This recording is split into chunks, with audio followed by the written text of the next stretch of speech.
Hello everyone, good morning. তো আজকে ব্লগটা শুরু করছি আমার রান্নাঘর থেকে। হ্যাঁ, আজকে শাশুড়ি মা গেছেন কাজে, তো আমাকেই রান্নাটা করতে হবে। আর আজকে আমি রান্না করব শামুক। এটা শামুক বলো না গুগলি বলো, প্লিজ আমাকে কমেন্টে জানিও।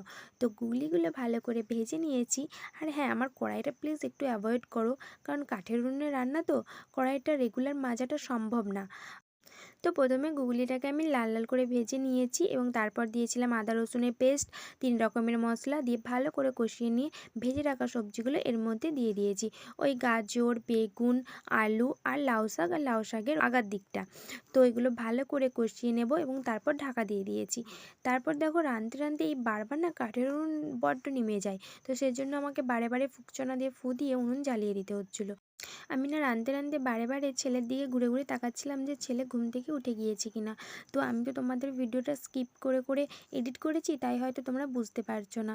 তো দেখো আমার তরকারিটা প্রায় কষিয়ে নেওয়া কমপ্লিট। তো এর মধ্যে আমি জল দিয়ে দেবো এরপর, সে হালকা সিদ্ধ হয়ে যাওয়ার জন্য। তো আমি এর মধ্যে 2 গ্লাস মতন জল দিয়েছি। তো এরপর দেখো নুনটা আমি চেখে নিচ্ছিলাম, কারণ আমি না রাঁধতে রাঁধতে প্রায় চেক করে নিই। প্রথমে বেশি পরিমাণ নুন দিই না, তো লাগলে তারপরে আমি দিয়ে দিই। তো দেখো এখানে হালকা নুনের প্রয়োজন ছিল, তো দিয়ে দিলাম।